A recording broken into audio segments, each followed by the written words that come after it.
Merci infiniment à vous de nous retrouver sur Equinox Télévision en ce vendredi 3 mai 2019, journée mondiale de la liberté de la presse. Le thème cette année, les médias pour la démocratie, journalisme et élections en temps de désinformation. Oui, il est important qu'on pose la question sur la table où les fausses nouvelles, les fake news ont inondé la toile et même certains médias au Cameroun. C'est important que les journalistes puissent garder ce qu'on appelle la déontologie et de livrer à la population l'information de qualité. Et la question qu'on pourrait se poser ce matin serait la suivante.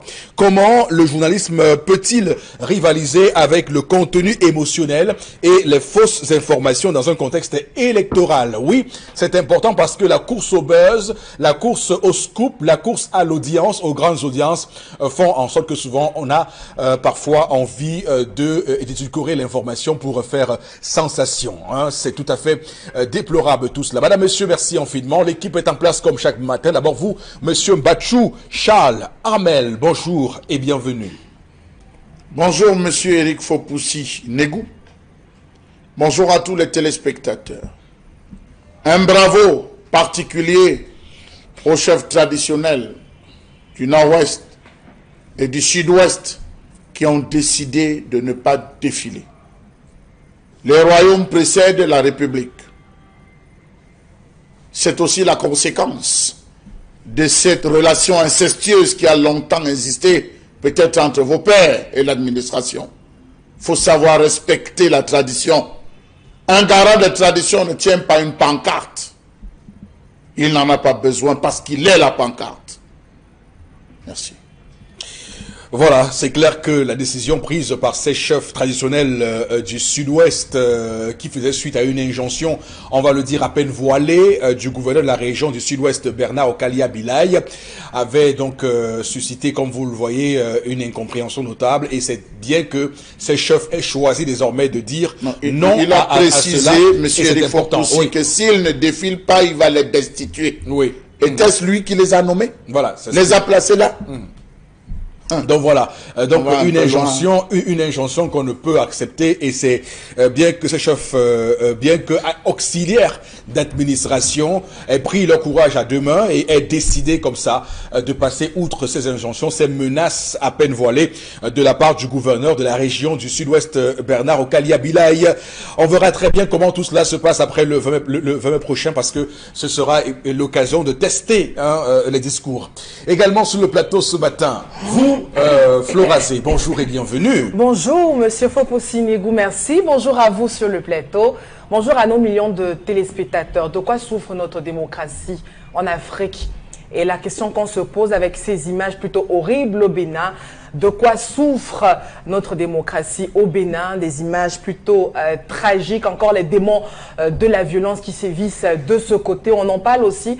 Quand on parle de démocratie, on parlera également de la liberté de presse dans le cadre de la revue des réseaux sociaux Eric Fopoussi. On va rester justement dans la crise socio-politique au Cameroun avec pas mal d'interrogations encore et bien sûr, surtout la réaction de nos chers internautes pour ce vendredi 3 mai 2019. Eric Fopoussi. Alors, ce qui se passe au Bénin est inacceptable. Monsieur Patrice Talon a bénéficié de la démocratie parce que le Bénin était jusqu'ici compté parmi les exemples de démocratie en Afrique en général, en Afrique francophone particulièrement, où nos États sont plongés dans des dictatures, comme on le voit, abjectes. Et là, le Bénin vient de replonger 50 ans en arrière du fait de monsieur Patrice Talon, qui avait bien commencé son mandat, mais il semble qu'il ait profité de la démocratie pour installer un régime de terreur. Les images qui nous viennent du Bénin ne sont pas normales, et de voir comment on menace des anciens présidents, monsieur Nicéphore Soglo et monsieur Boni Yayi, qui sont ainsi menacés,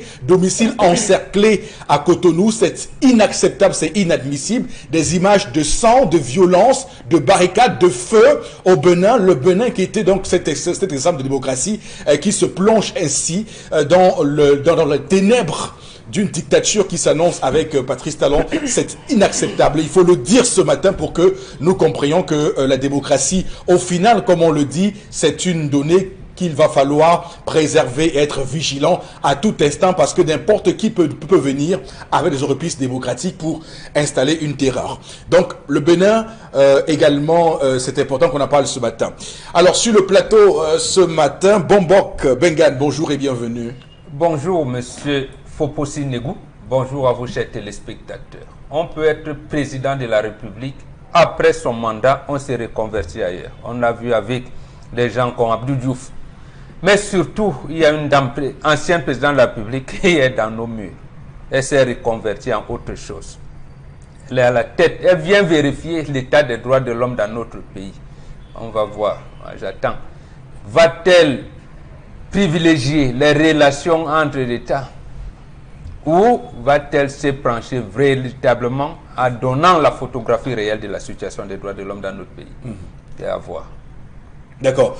Michelle Bachelet, ancienne présidente du Chili, qui est depuis 70, est dans les milieux des droits de l'homme et qui a d'ailleurs bénéficié en son temps d'une association qu'elle avait montée sur place au Chili contre les violations des droits de l'homme. Après cela, elle se retrouve donc comme haut commissaire des Nations Unies aux droits de l'homme. Elle est au Cameroun. Souvenons-nous que tout récemment, elle avait tensé le Cameroun sur cette question. La peur que nous avons, l'inquiétude que nous avons, c'est cette impossibilité pour elle de se rendre sur place au nord-ouest et au sud-ouest. Et du coup, on se pose cette question, que vaut cette visite sans qu'elle n'aille sur place au sud-ouest et au nord-ouest pour toucher du doigt ce qui se passe là-bas, les souffrances des gens. C'est important parce qu'on peut rester dans les salons feutrés à Yaoundé, avoir des rapports, mais ça ne suffit pas que de sentir les choses, de les voir et de pouvoir avoir soi-même sa propre idée de tout ce qui est dit autour de cette question liée aux violations des droits humains au Cameroun. Madame, Monsieur, démarrons l'édition de ce 3 mai 2019 sur Equinox Télévision, la télévision qui, au-delà de l'image, vous rencontre au cœur de vous qui êtes les amoureux de la démocratie et de la vérité. On va démarrer avec l'histoire du jour. Voici Karine Sontia. Bonjour et bienvenue. Bonjour Eric Fopoussi, bonjour aux téléspectateurs du 10-12 Le Zénith et bonjour aussi au panel. Ce matin, c'est l'histoire de Lucrèce. Elle est meurtrie. Elle entre même dans la dépression. Lucrèce, notons qu'elle est enceinte de 4 mois. Et il y avait un programme de mariage qui se poursuivait et il devait avoir lieu le 11 mai, donc le 11 de ce mois.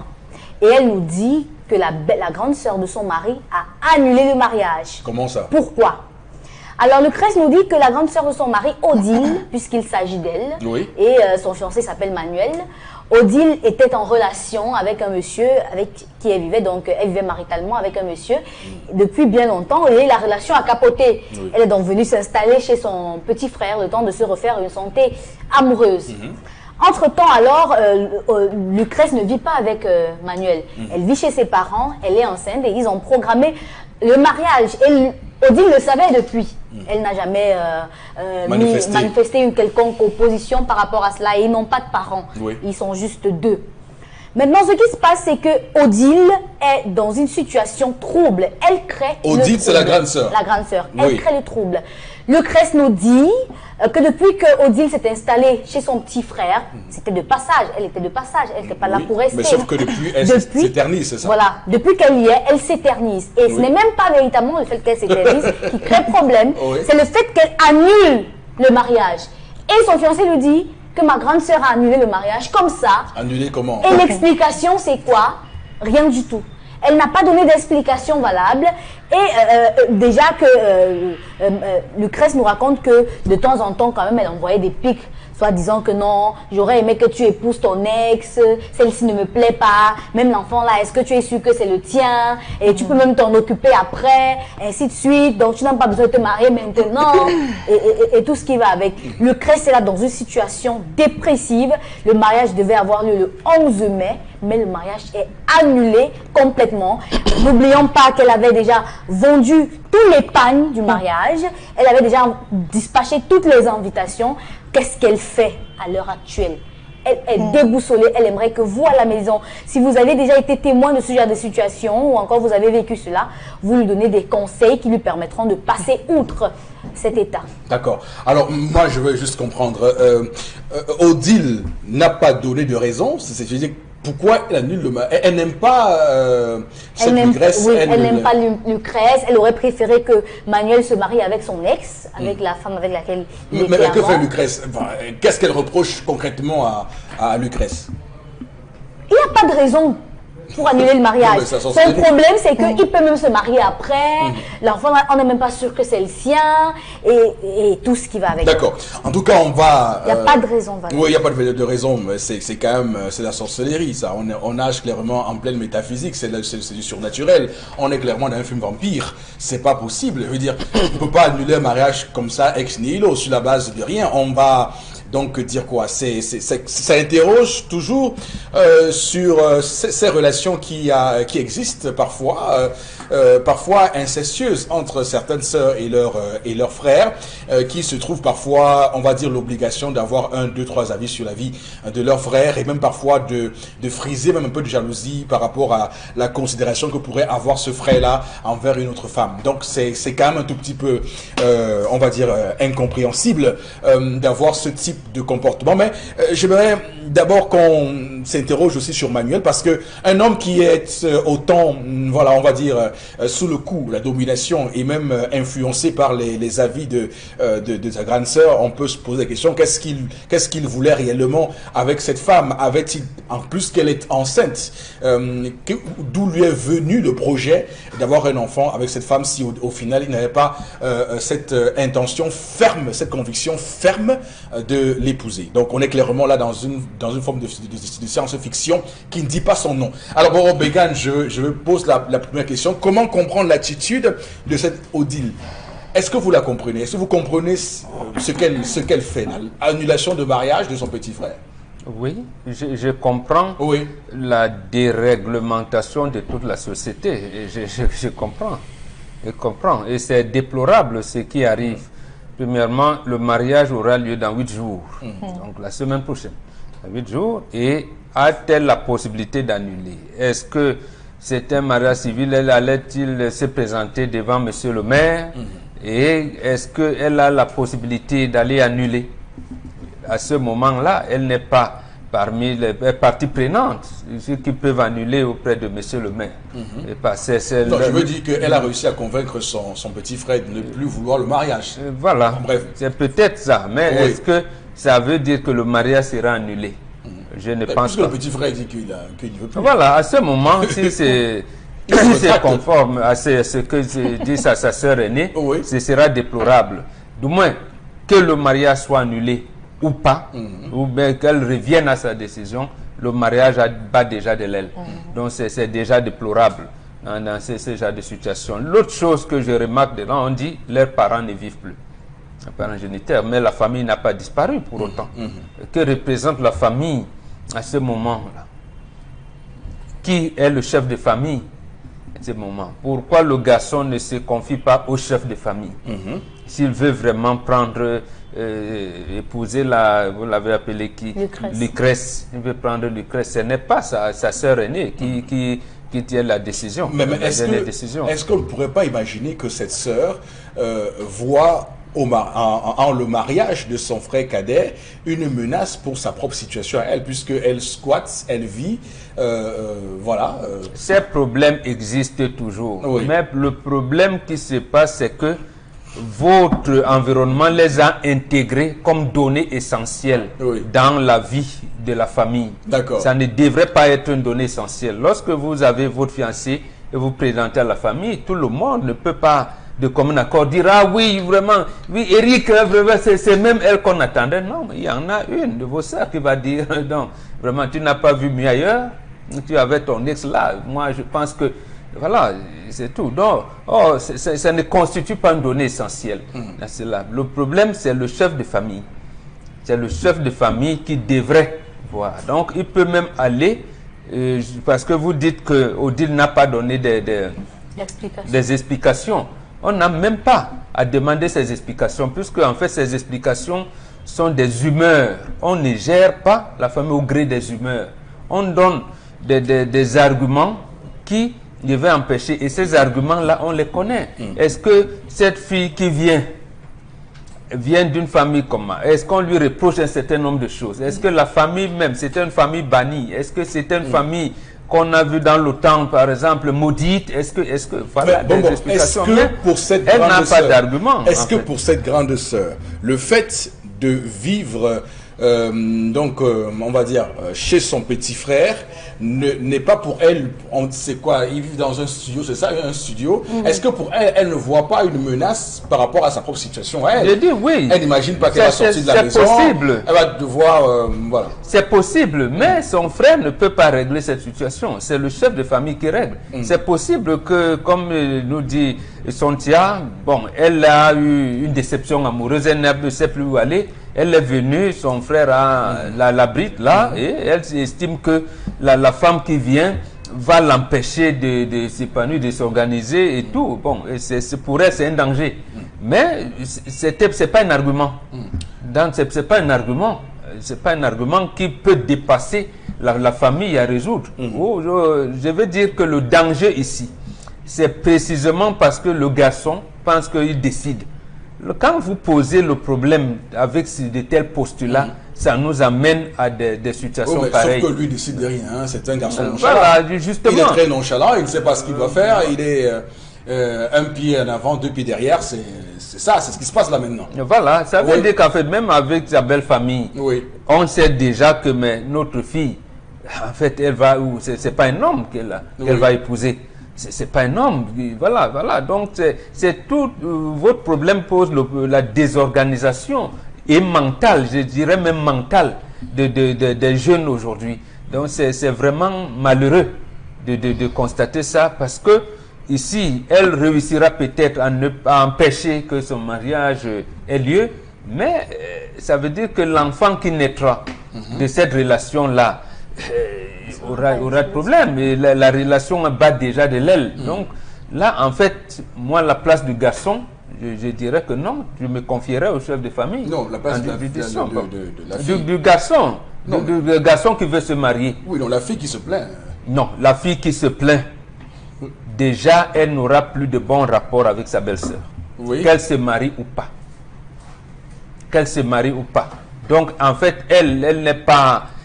comment je veux dire, elle n'est plus une pièce essentielle dans le truc. Les pièces essentielles ici, c'est son futur mari ou alors son fiancé, le chef de famille et sa famille à elle. Elle n'a rien. Je veux même dire qu'elle n'a pas de mots à dire à ce moment. Mais elle va subir cela tout le long de sa vie.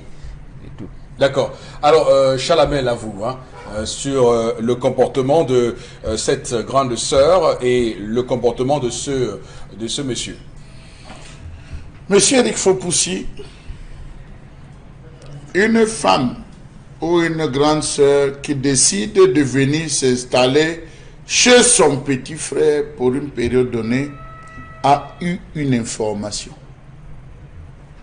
Une information qu'elle veut contrôler et dont elle veut s'assurer. Les parents sont morts, la maison n'est pas cassée, les parents n'étaient pas en location, monsieur Eric Fopoussi. La grande sœur fut-elle mariée ou quoi, elle n'était pas en location. Donc, deuxième chose, parle d'un mariage raté. Monsieur Eric Fopoussi, laissez l'affaire de mariage raté. Ça, c'est des justificatifs. Non, je précise juste pour non, monsieur Eric Fopoussi. Enrichir non. Argumentation. Ça ne va même pas ébranler d'une virgule mon argumentaire. Voilà une femme qui vient s'installer, qui est de passage, même pas s'installer, qui est de passage sur son petit frère. Elle voit comment cette fille et son petit frère vivent. Elle observe les relances dans le foyer. Elle juge de comment sa future belle-sœur s'occupe d'elle dans le foyer. Elle va même à des moments jusqu'à écouter. Parce que sans le vouloir, vous pouvez échanger dans la chambre, quelqu'un assis au salon, le ton monte dans la chambre, la personne qui est au salon suit jusqu'au moindre détail ce que vous êtes en train de vous dire. Dans cette situation, ce n'est pas la femme qui veut le mariage. Ce n'est pas l'homme qui veut le mariage, c'est la femme. Mais elle est enceinte. Monsieur Eric Fopoussi, c'est la maladie? C'est normal. Est-ce que c'est la maladie? Non, mais être enceinte... On n'épouse pas une femme enceinte. Non, je veux dire que... Quand une femme est enceinte, tout s'arrête. Non, la dot. J'ai dit tout s'arrête parce qu'il va devoir doter et épouser, donc tout s'arrête. Tout s'arrête. Ça dépend des familles. Il y a des avant, Charles. J'ai dit lorsque la femme est enceinte, on ne marie pas. Il faut, parce qu'il va doter, devoir doter et épouser. Non, on peut annuler la dot. On annule Si la la dot, dot n'était pas encore faite, on va doter. Battez-vous après. pour me convaincre. Mais Battez-vous pour me convaincre. Allez-y. Voilà donc on se retrouve dans une configuration où la belle-sœur, qui est le gendarme de la famille, parce que les gens ne savent pas, c'est le commandant de brigade. Même celles qui sont assises sur le plateau ne laisseraient pas n'importe qui partir avec leurs frères. Il ne faut pas que l'éclat de la télé fasse en sorte qu'on dise n'importe quoi. Non, c'est le rôle des belles-sœurs, des sœurs, de contrôler qui. Non, c'est le rôle. Non, monsieur Eric Fopoussi, toutes les sœurs ne veulent pas laisser n'importe qui aller avec leurs frères. Elles prennent la paix, surtout s'il a un peu. Elles vont observer, cette fille vient de quelle famille. C'est les belles-sœurs généralement qui font ce travail. Et vous vous rappelez qu'il y a une musique, il y a un artiste qui avait composé un Je m'en fous des belles-sœurs. Ah oui, monsieur Eric Fopoussi. Parce que c'est une composante essentielle dans les décisions. Elles vont commencer à raconter auprès des chefs de famille que la fille là n'est pas bien. Donc voilà, elle a vécu une scène, monsieur Eric Fopoussi. Peut-être une ou plusieurs scènes, ou peut-être le garçon n'a pas de parole. C'est la femme qui prend toutes les décisions dans le foyer. C'est la femme qui gueule sur son mari. C'est la femme qui, elle se rend compte que lui n'a pas un ascendant sur sa femme. C'est un exemple. Elle décide donc de ne pas valider ce mariage, encore qu'ils ne sont que deux. Et je peux vous dire que beaucoup de nos sœurs qui ont eu des expériences, des mauvaises expériences dans le mariage, ne souhaiteraient pas que cela se reproduise chez leur petit frère ou chez leur petite sœur. Elles jouent ce jeu. Ce jeu, il peut arriver, oui, il peut arriver que d'autres exagèrent, mais elles jouent ce jeu de protectionnisme, elles jouent ce jeu pour essayer d'éviter que cela n'arrive. Donc, on est dans une configuration où je peux me dire qu'elle a fait une enquête de moralité, elle essaie de voir le comportement de la fille et elle s'est rendue compte que ça ne donne pas. Ça ne donne véritablement pas. Mais elle, comme l'a dit Bobo, et je m'inscris dans cette logique, elle ne peut pas annuler un processus. La seule personne qui est susceptible d'annuler le processus, c'est soit le marié, qui est le fiancé, qui peut dire oui, je ne m'engage plus. Au vu de ce que j'ai appris, au vu de ce que j'ai su, je ne m'engage pas, je me retire. Soit c'est le chef de famille. Mais en aucun moment, ça ne sera la grande sœur qui peut se lever pour annuler. Et c'est justement ça qui interroge, parce que c'est le monsieur qui annule tout parce que sa grande sœur l'a un tout petit peu commandé. Il lui a donné l'injonction. Elle ne l'a pas commandé. Vous ne pouvez pas parler de commander, monsieur Eric Fopoussi. Parler de commander, non. Je pense qu'elle lui a suggéré, un ensemble de choses. Elle a porté à son attention un ensemble de faits. Je doute fort qu'un homme qui prend sur lui. Monsieur Eric Fopoussi. Oui. Un mariage s'engage des dépenses financières, s'engage une rencontre avec des familles, s'engage sur le plan moral, physique et financier, monsieur Eric Fopoussi. Donc quand on dit que le garçon se lève et à 8 jours il décide d'annuler, ça suppose que les faits qui ont été posés, qui ont été placés à son attention, ont vraiment retenu, comme on peut le dire, attention, il s'est dit, mais mon Dieu, je suis en train d'aller où dans cette affaire. Vous savez que lorsqu'on épouse une femme, avant de prendre une femme, on fait une enquête de moralité.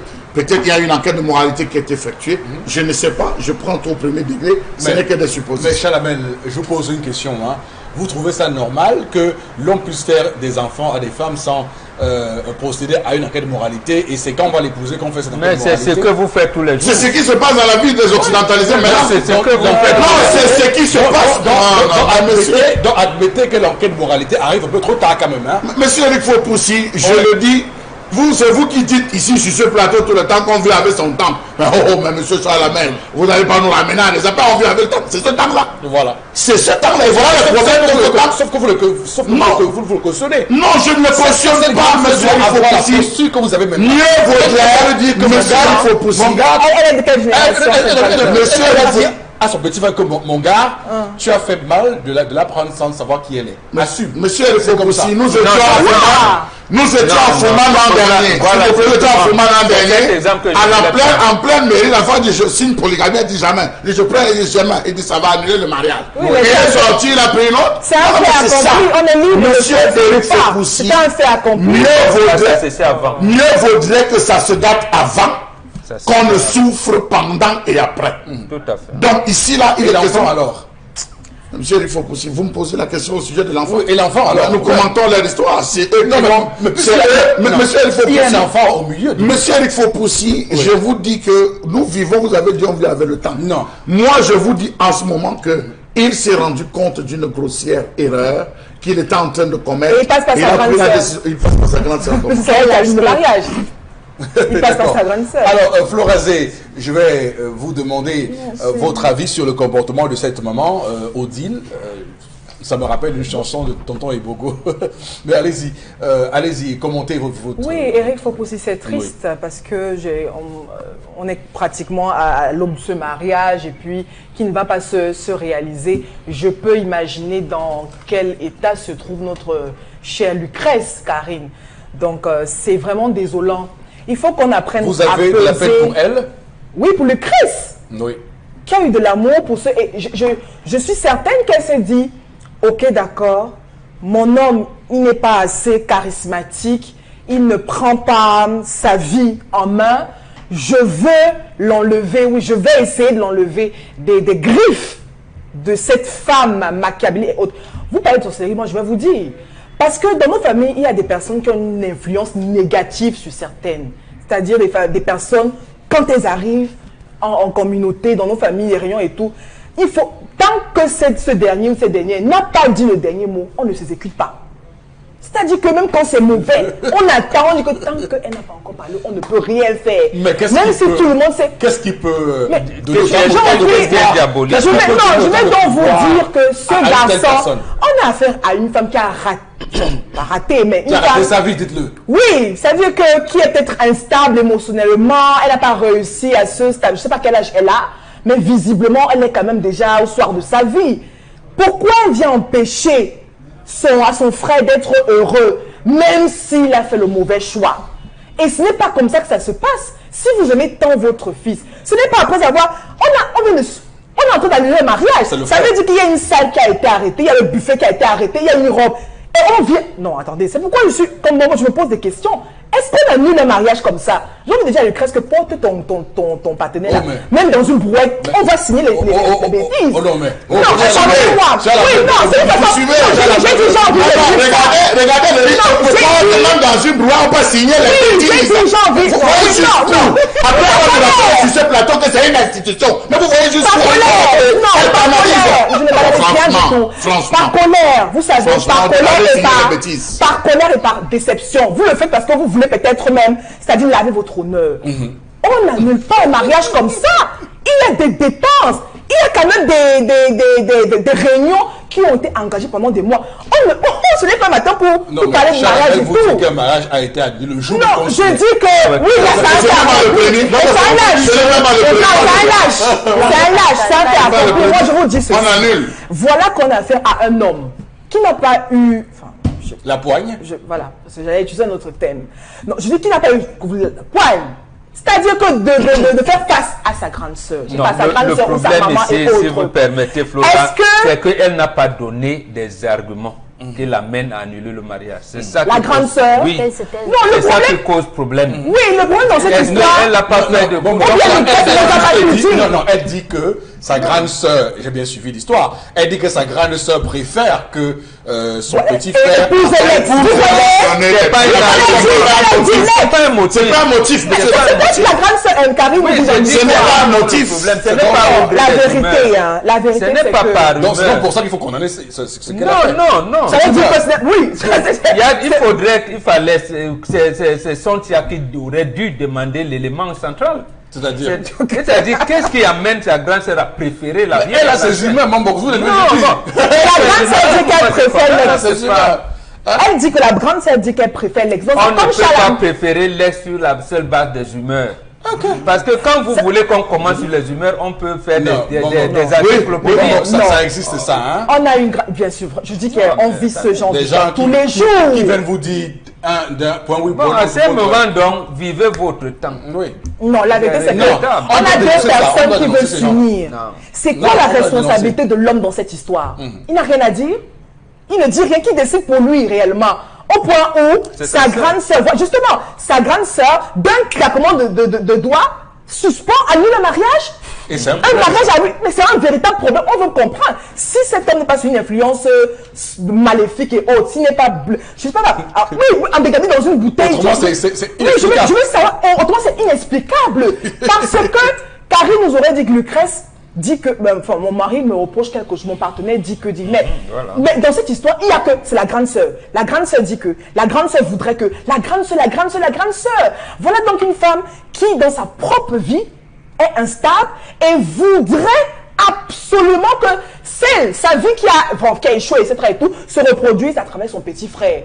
Son petit frère qui a eu un bon code déjà, il n'est pas obligé de l'héberger dans sa propre maison. C'est à ce moment qu'il a fauté. Ce n'est pas parce qu'on est issu du même sang que je vais laisser mon frère ou ma soeur venir empoisonner ma vie. Alors, à quel moment, donc ça veut dire que ce monsieur veut nous dire que c'est sa grande sœur qui va décider à quelle période il pourra avoir un enfant, à quelle période il pourra aller se construire, à quelle période. Et ça, ce type de monsieur, ça existe. Il a besoin d'une délivrance, moi je vous assure. Non, je ne sais pas dans quoi, je ne sais pas dans quoi sa grande sœur s'est plongée, mais ce monsieur a besoin d'une délivrance. Elle s'enfranchit comme un gourou. Oui, bien sûr. Mais l'autre côté voudrait aussi que peut-être la grande sœur l'a enlevé de la prison. Oui. Mais bon, est-ce que c'est comme ça que ça se passe? On ne sait pas. C'est pour ça que je vous ai dit tout à l'heure, il y a des éléments. Il peut arriver, il y a des familles. C'est-à-dire, même vous aujourd'hui, et ça doit. Vous pouvez être la sœur et on vous a confié la gestion de la famille. Il peut arriver que cette femme n'était pas destinée à aller en mariage et que papa a dit tu n'iras pas en mariage. Donc on ne sait pas. Non, l'histoire nous dit qu'elle a été dans un mariage. C'est vous qui faites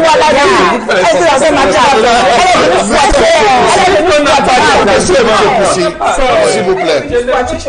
Monsieur, il faut pousser. Il y a des langages que les occidentalisés utilisent qui, moi, m'horripilent et me choquent à la limite, monsieur Rifo. Vous exagérez quand même. Non, je dis ça m'horripile. Oui, allez-y. Vous basez sur quoi pour dire qu'elle a raté son mariage? Vous basez sur quoi? Non, mais est-ce que c'est ça? Quels sont les critères? Non, monsieur, mais monsieur, il faut pousser. On a vu des mamans qui abandonnent leur mari pour venir rester chez leur fille. D'autres qui parlent de même manière. Vous acceptez ça aujourd'hui? Vous acceptez ça sur ce plateau aujourd'hui? D'accord, non. Ça veut dire que vous avez accepté qu'une femme peut quitter son foyer et aller s'installer ailleurs. Bon, ça va. Je ne pense pas que je suis en train de bagarrer contre deux femmes. Je suis en train de m'exprimer, s'il vous plaît. C'est bon. Ne tombez pas sur moi. Non, ne tombez pas. Je suis en train de dire qu'on a vu. Je n'ai pas dit qu'on a cautionné. Mais pourquoi donc? Je parle français, s'il vous plaît. Un exemple à prendre. On a vu chez Occidentaux, ça ne se passait pas à notre époque. Vraiment, je suis désolé. Qu'une femme même s'éloigne d'une semaine de son mari.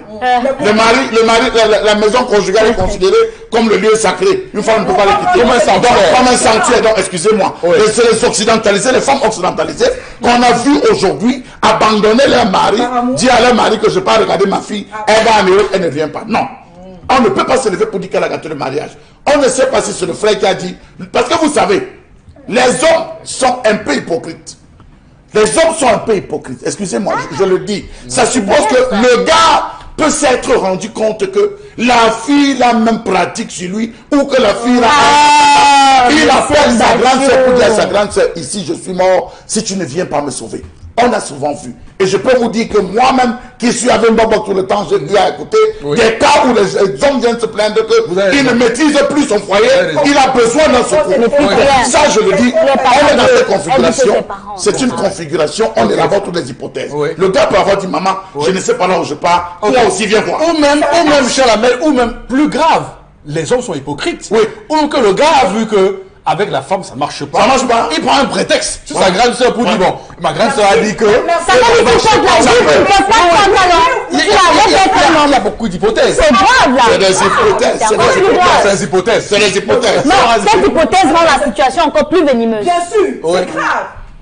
Non seulement il est irresponsable, lâche, il prend appui sur sa soeur pour prendre des décisions sur lui. Je dis, c'est vrai, comme Bobo l'a dit, c'est vrai.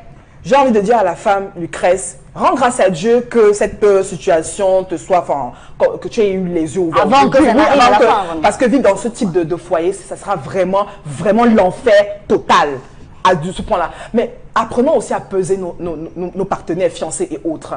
Ce n'est pas parce que oui. Peser comment? Mais Mettre sur une balance. oui, à travers des situations. Oui, à travers des situations. Allez tester. Voilà un homme. Oui, si vous voulez tester.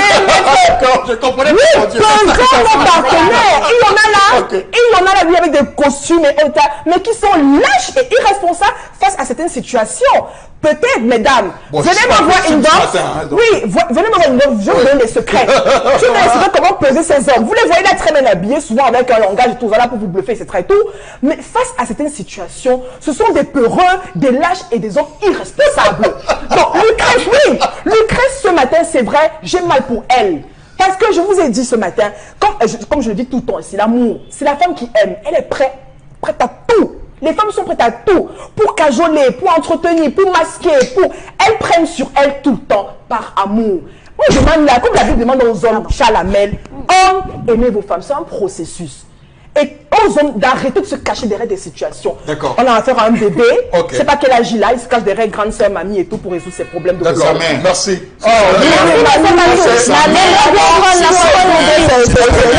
J'aimerais bien parler Oui, aussi Karine, quand allez-y, même. oui, parlez. Voilà, par rapport à cette situation, il y a deux cas de figure.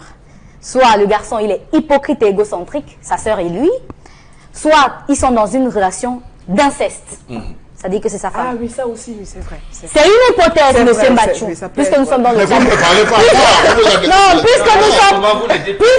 Vous ne dites pas qu'il y a deux. nous sommes dans le cadre des hypothèses. Voilà, vous C'est avez dit une que- hypothèse que je Ah, vous aussi, vous élaborez des hypothèses. Oui, puisque nous sommes avez dans... condamné les Non, gens, vous monsieur élaborez. Bachou, c'est une hypothèse. La mienne est une hypothèse aussi. Ça veut dire que monsieur Bachou a soulevé que cette femme peut être le gendarme. Bon, pour son quand on frère. dit inceste, c'est pas vraiment l'inceste. Non, Vous c'est savez pas- que- c'est vous mon savez argument, qu'il y a des monsieur, c'est connexions. son argument. Non, Mais je vous vous savez- aussi, non, c'est non, mon non, argument. Je veux dire que non, je veux dire non, il Non, existe. Non, il Mais existe. ça, faut aussi, c'est Non, mon il argument. existe dans des familles, Il fait des relations des amoureuses frères. avec sa sœur. Je dis, il C'est existe. ce que vous voulez dire. Il existe dans des familles. Voilà. Il existe dans des familles des gens, des frères et sœurs qui sont très liés. Pas forcément sexuellement ou bien. Voilà. Mais il y en qui a, sont très- mais c'est pour très, je ne suis très pas dans liés. ce cadre-là. Ça peut- Je parle d'une autre liaison que nous Oui. connaissons Oui. tous. Moi, je me dis Sexuellement, que oui. ça, c'est une hypothèse. Elle peut être chez son frère comme ça, et puisqu'ils sont dans un studio, on ne sait pas comment le gars fait la nuit lorsqu'il a besoin de sa petite amie. clair. Ne nous racontez pas les histoires. On est là dans une situation où quelqu'un arrive dans ton foyer, trouve que tu as déjà avancé. Ces studios, ils n'ont qu'une seule chambre déjà. Oui, elle a déjà avancé dans sa relation. Et la race, elle salon. dort au salon ou bien elle dort sur le lit avec le Je ne sais pas. Mais c'est clair. Je ne sais pas. Vous voyez,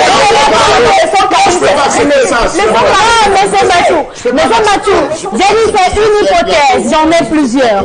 Alors nous sommes aussi dans une... Non, mais l'inceste, c'est condamné par la loi. Hein. Oui. je sais pas, je peux pas l'accepter. Non, mais Il faut dénoncer, Karine dit que c'est ça, il faut l'inceste dénoncer. est condamné et je pense que on va continuer. Est-ce que dans l'histoire, ta soeur nous a dit qu'elle soupçonnait ça? Je pense qu'il y a des représailles. Monsieur Mathieu, elle m'a dit... Ouais, attendez, je Si termine. c'est vous qui racontez l'histoire, vous aurez donc pu nous donner Et c'est ces ce éléments que soupçonne. en disant que cette fille a raté ses mariages parce que comme elle entretenait des relations incestueuses avec son frère. Non, Bonbon, il ne s'agit pas de ça. Elle, c'est une belle fille. elle Jusqu'à qui preuve de raconte contraire, Bonbon Bengan, cette fille vit chez ses parents à elle. Donc, elle ne peut pas savoir ce qui se passe dans la chambre avec sa sœur. Je suis désolée. Non, j'ai dit vous, Maintenant, c'est vous qui par avez rapport apporté à cette l'histoire. situation, je prends un pan. J'ai déjà mis de côté, j'ai déjà terminé Vous ne avec... revenez pas, n'est-ce pas? J'ai déjà terminé avec l'argument de l'inceste. Maintenant, je prends l'argument de la gendarme, de cette femme gendarme, comme M. Bachou a dit. Oui. C'est-à-dire qu'elle est censée veiller à la sécurité et à l'intégrité Développez, vous de son laissez les frère. arguments de Non, M. Bachou. Voilà. j'arrive. Vous n'êtes pas là pour me répondre. Juste une petite précision quand même. Vous savez que c'est désagréable que lorsqu'une personne parle, on soit en train de la reprendre. Elle finit et on prend on prend la parole pour faire des observations sur ce qu'elle a dit au besoin. Je pense que c'est comme ça qu'on peut aller et qu'on entend. D'ailleurs, désolé, c'est terminé. On va arrêter là pour le sujet. Mais c'est terminé, qu'est-ce que vous voulez? On va arrêter là pour maintenant. Madame, monsieur, voici la colère de Charles Hamel.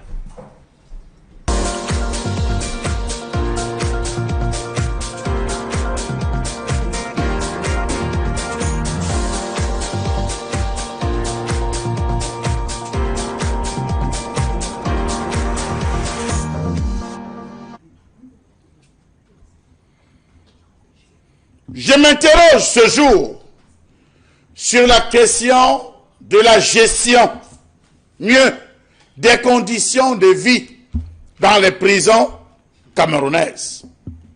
Comment vivent les prisonniers pour qu'un mois ne passe sans que l'on entende mouvement de colère, mouvement d'humeur dans les prisons? Le dernier cas en date, c'était celui de Bouddha, où on a entendu des coups de feu dans la ville, alors que les prisonniers se plaignaient de la qualité de nourriture et la qualité des conditions de traitement dans ce niveau. Je m'interroge sur la date de la mise en application du programme de décongestion des prisons camerounaises extrêmement surpeuplées. Oui, c'est l'occasion. Les prisons camerounaises sont pleines. Surpeuplement, vétusté, manque de personnel. Les prisons au Cameroun sont accusées de tous les maux, malgré les appuis des bailleurs de fonds qui n'ont jusqu'à ce jour pas suffi à régler ce problème complexe. Environ 26 000 individus remplissent les prisons au Cameroun, un effectif à l'origine de la surpopulation, aujourd'hui contrasté dans les maisons carcérales. Dans les 78 établissements pénitentiaires que comptait le Cameroun, on dénombrait en 2010 et 2015 27 982 prisonniers et détenus pour une capacité de 10 230 places. Conséquence, en cas d'incendie, comme ce fut le cas à Nobel, il n'y a pas possibilité de sauver. La preuve, vous la voyez. En 2012, le pays comptait 88 prisons, dont 77 fonctionnelles, 10 prisons centrales, 49 principales et 18 secondaires, pour une capacité d'accueil évaluée à 17 000. À ce jour, le Cameroun compte 10 prisons centrales, 50 prisons principales et 18 prisons secondaires. Excusez-moi de ne pas être d'actualité, parce que de ce côté de Yaoundé, les prisons VIP se construisent au jour le jour. Comment comprendre que le Cameroun compte seulement 20 infirmeries de prison? Comment comprendre que la région du centre, par exemple, qui abrite la prison centrale de Konengi et le pénitencier d'un Fou et Yoko, ne dispose que d'une infirmerie de prison? On se débrouille dans les autres. On se bat, nous dit-on. Comment comprendre que là où l'on retrouve des infirmeries fonctionnelles, et il n'y a pas de matériel, encore moins un minimum médical disponible pour les différents pensionnaires? Comment comprendre que là où l'on réussit même à trouver quelques infirmiers, et il n'y a pas de matériel, encore moins un minimum médical indisponible, de nombreux personnels qui ne souhaitent pas être en contact avec les détenus par crainte de contagion, parce qu'on nous dit de ce côté que la gale y a fait son nid. Comment comprendre que 4000 personnes vivent dans un lieu construit il y a près de 50 ans pour 1000 places, pour des peines allant jusqu'à plusieurs dizaines d'années? Comment comprendre que la prison fonctionne comme un espace de domination, agencé, affirmé par des règles, des normes et parfois des pratiques informelles restant dans le non-dit? Comment comprendre que le budget alloué aux détenus en 2015 s'élevait à 157 740 000 francs CFA, soit environ 15 francs CFA par jour et 463 francs CFA par mois par détenu? Était-ce possible? Point d'interrogation. Il faut dire que ce montant est largement insuffisant pour la prise en charge des détenus en général et pour un approvisionnement suffisant du plateau technique. Que mange-t-on véritablement en prison? C'est vrai, la prison n'est pas un luxe, mais que mange-t-on? Telle doit être la question qu'il faudrait se poser aujourd'hui, où la somme des mouvements d'humeur porte toujours sur ce type de conditions. Les prisons au Cameroun accueillent plus qu'elles n'en peuvent et ne réussissent pas à nourrir tous les prisonniers. Pourquoi donc contenir dans les prisons des individus dont les dossiers ne sont pas à jour? Pourquoi contenir dans les prisons des individus dont les dossiers sont blancs, juste parce qu'ils n'ont pas payé X, juste parce qu'ils n'ont pas payé Y? Les prisons au Cameroun accueillent plus qu'elles n'en peuvent.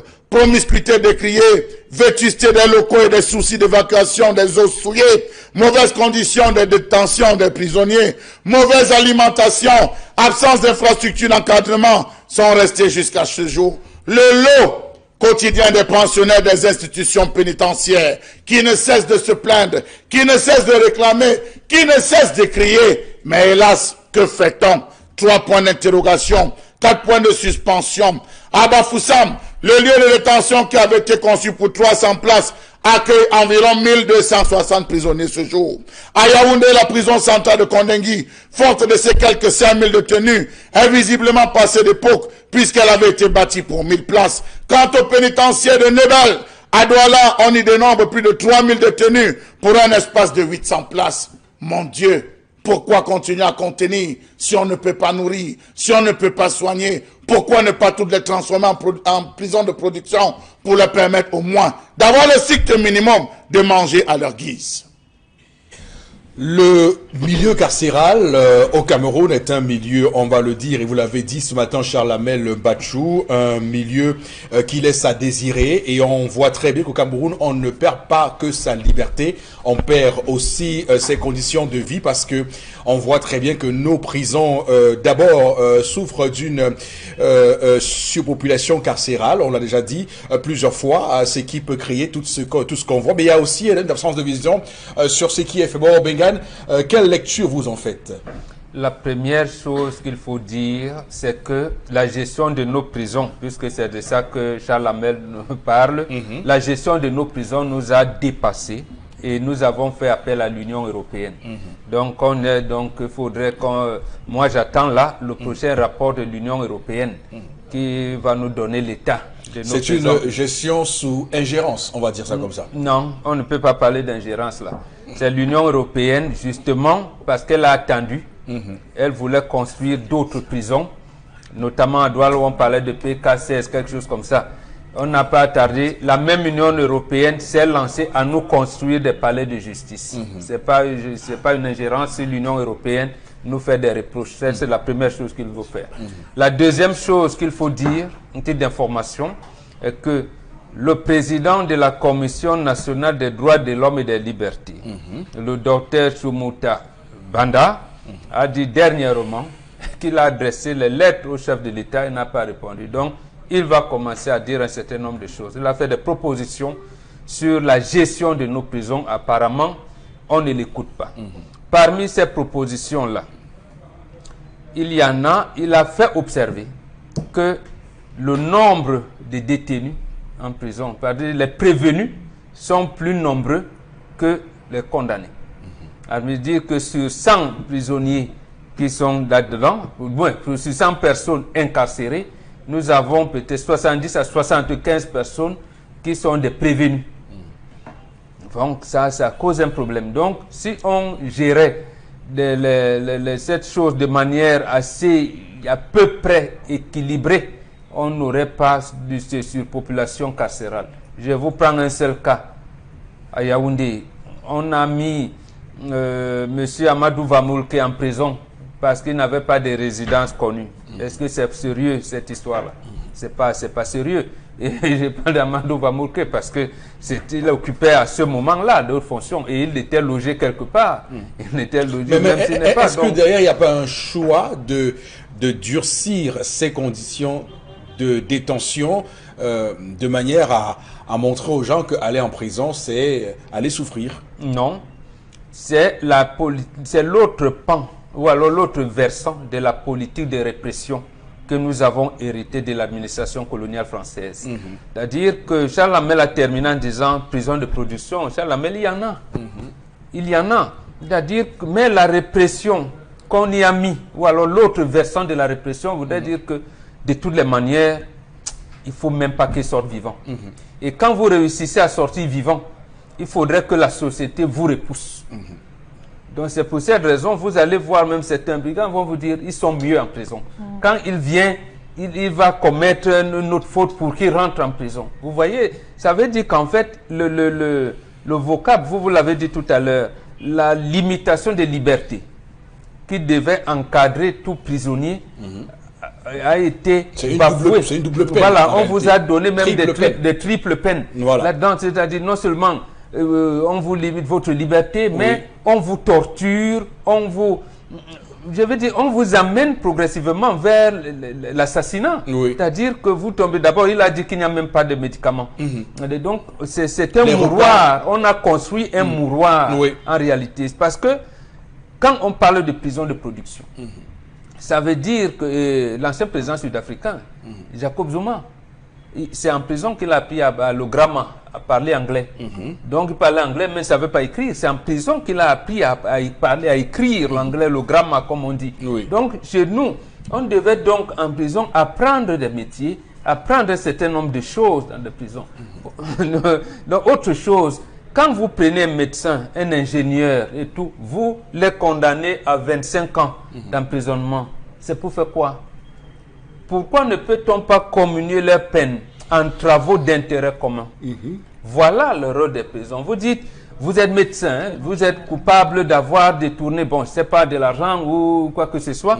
Vous êtes condamné à 20 ans, comme dit la loi, mais vous perdez 5 ans. Les autres 15 ans qui vous restent, on vous envoie dans un hôpital où on vous donne juste de quoi vivre, de quoi survivre, et vous, on vous êtes lancé dans des travaux d'intérêt commun.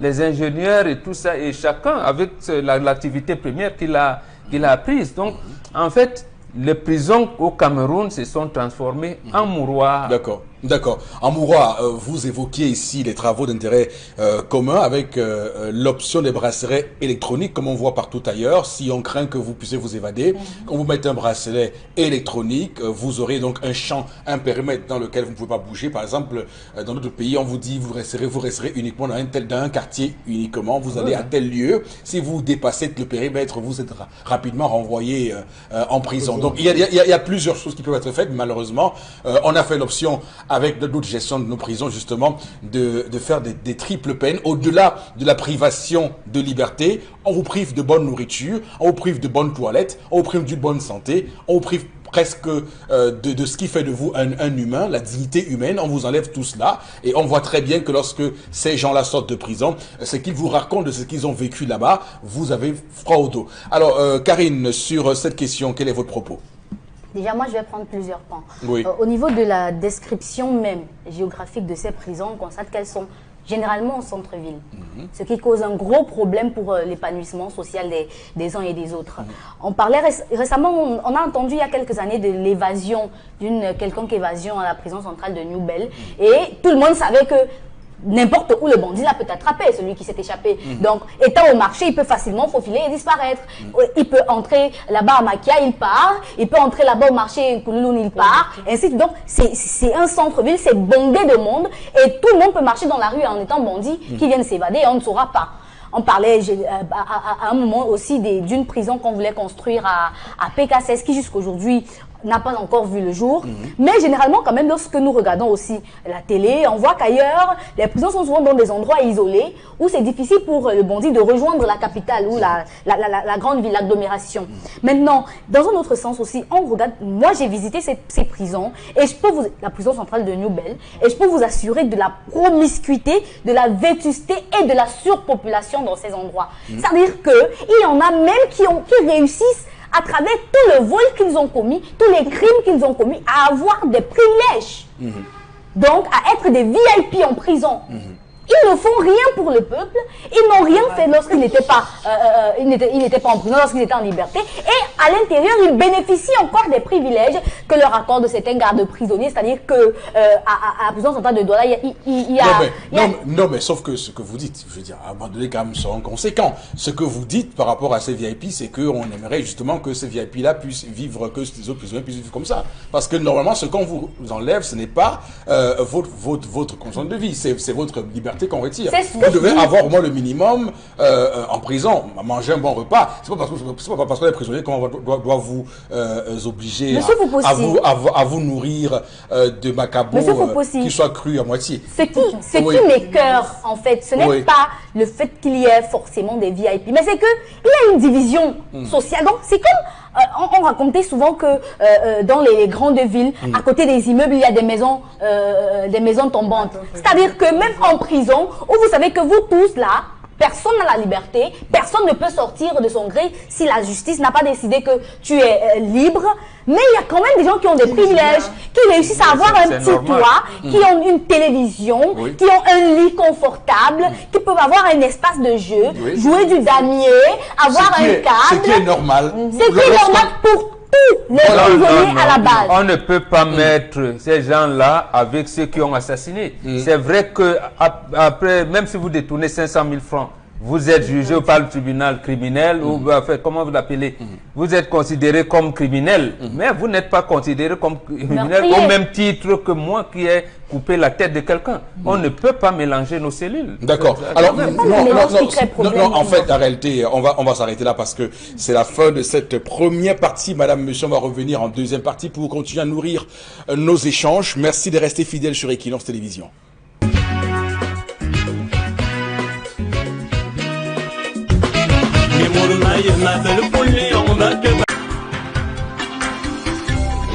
Retour sur ce plateau, madame, monsieur, pour cette deuxième partie de l'émission, édition de ce vendredi 3 mai 2019, journée mondiale de la liberté de la presse, avec en ligne de mire cette thématique cette année qui est basée sur les médias pour la démocratie et le journalisme et la désinformation dans un contexte électoral. On voit que là encore, il y a beaucoup de choses qui doivent être mises en place pour que cette démocratie puisse se cimenter au Cameroun et même prendre corps dans ce pays à l'orée de la liberté de la presse, à l'orée des médias, à l'orée de l'audiovisuel qui prend de plus en plus une part importante avec Internet dans la cristallisation des opinions politiques dans notre pays. Alors on va lancer cette deuxième partie avec vous, Florazé. D'abord quelques messages reçus de la part de nos téléspectateurs.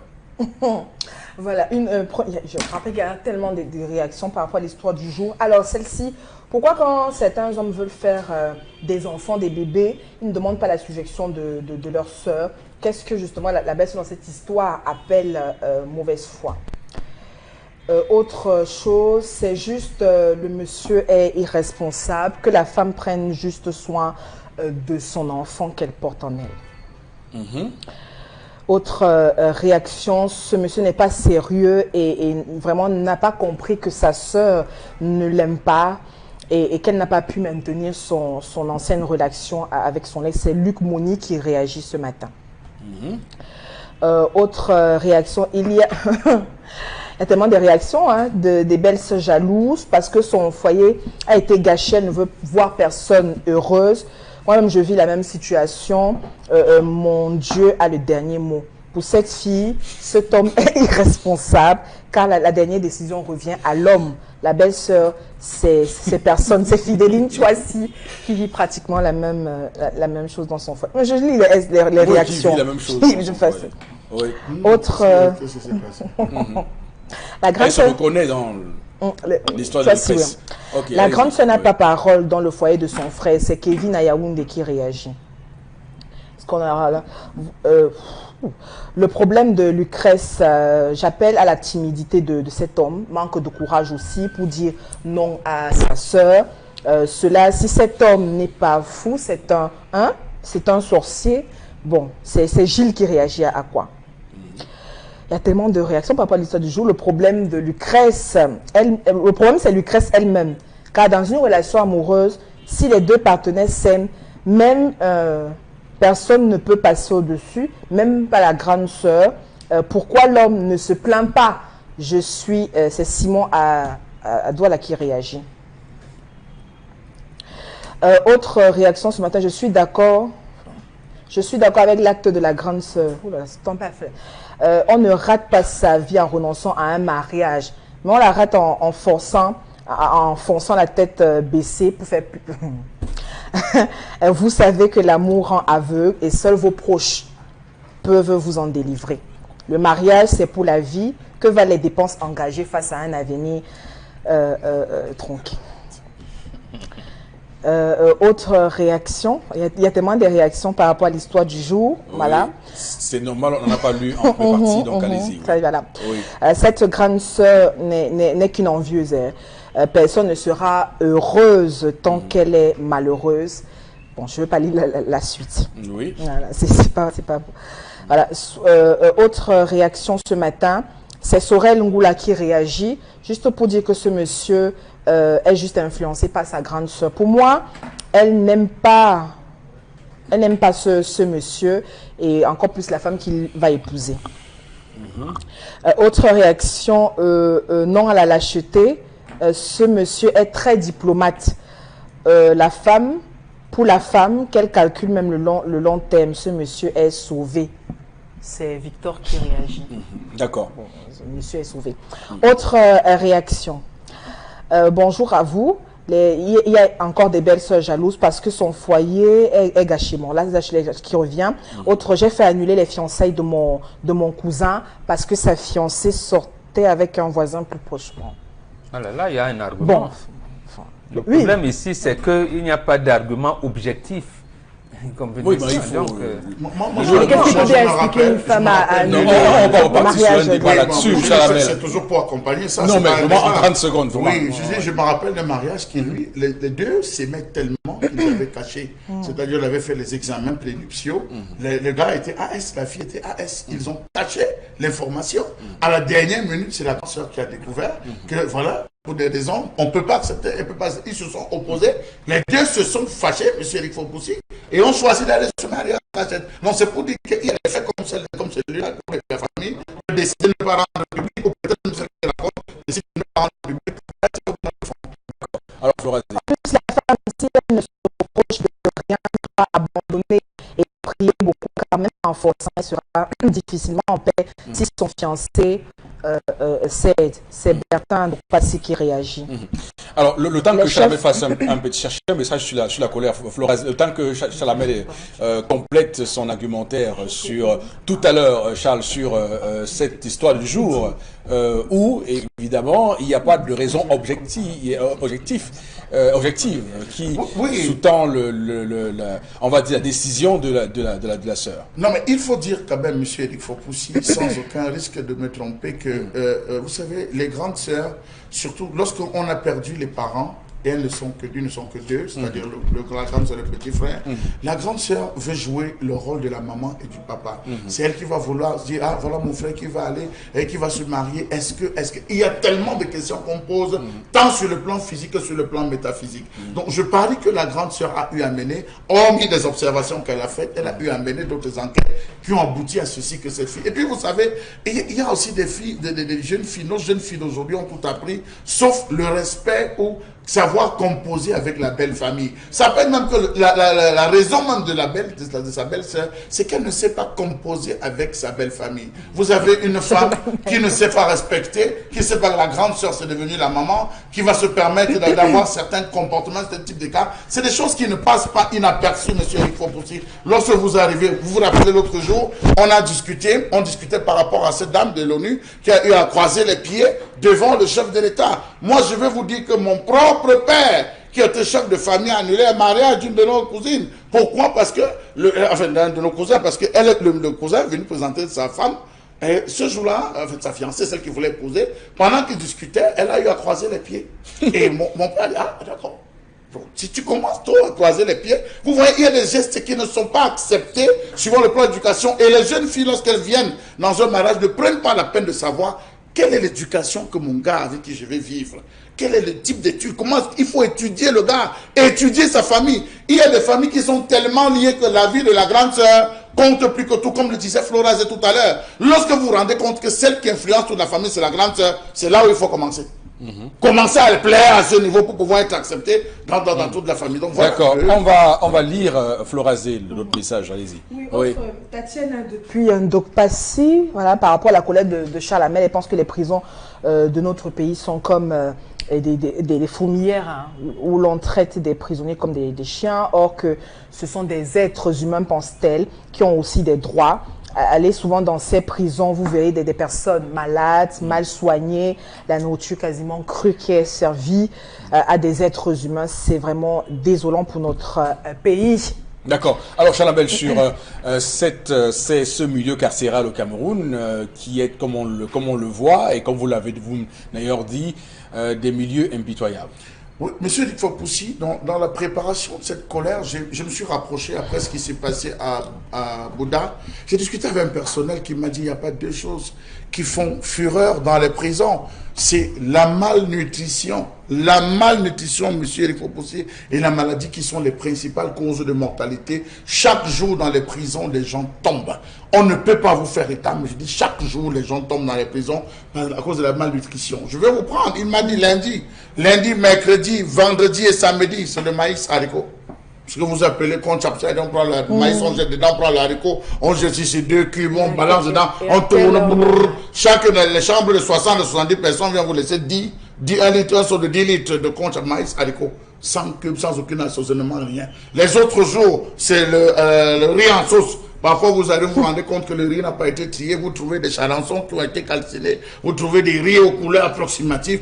Voilà le quotidien des gens, comme vous dites souvent, des sans-dents, ceux qui n'ont pas la possibilité d'avoir un membre de la famille qui va venir leur donner un X ou Y pour pouvoir s'en sortir. Voilà comment les gens vivent de ce côté de la prison. L'hygiène n'y est pas. Tous les jours, ils revendiquent. Et quand je dis, mais attendez, qu'est-ce qu'on vous donne? Il y a quand même des fonds qui sont alloués pour permettre à ces prisonniers de pouvoir m'en dire, mais attendez, là-bas, on connaît le vrai nombre. À Yaoundé, on connaît le vrai nombre de prisonniers. On sait que cette prison ne peut pas prendre plus de 1000. Donc, ce qu'on envoie est calculé en fonction du chiffre, non, de la capacité d'accueil. La prison, effectivement. Alors que sur le terrain, c'est tout autre chose. Et ça a un sens, justement. C'est tout autre chose. Là-bas, à Yaoundé, ils n'ont pas de chiffre exact des prisonniers qu'il y a. Même s'ils peut-être sont au courant de mais ils ne peuvent pas l'admettre. Voilà. Parce que sur le plan des documents administratifs, on va justifier comment une prison construite pour 1000 places à 3000 personnes qu'on doit nourrir. Donc c'est sur ces ratios qu'ils calculent, monsieur le Fopoussi, qu'on calcule les 1000. Parce que même le fonctionnaire qui signe ça, on peut l'arrêter demain pour les fonds publics. Mais comment il prend les 1000 places? Tu sors chaque année 4000 personnes. 4000 personnes, voilà. Donc voilà comment est calculé. Voilà comment est calculé. Vous vous rendez compte dans les zones comme Bouddha, vous avez comme Bouddha, des zones de Bafoussam, les zones de Banga, c'est les mêmes problèmes. Dieu merci, même la majeure partie des gens, les gens viennent au quartier avec les macabos. Vous avez parlé tout à l'heure du macabo. Je vais vous dire que l'ensemble des féculents, macabo, manioc et tout, lorsque c'est préparé, c'est pas du tout cuit. Alors quelles sont ces personnes qui sont à la cuisine? Il faut se poser quel est l'état d'esprit des gens qui sont à la cuisine, qui cuisinent pour ces différentes personnes.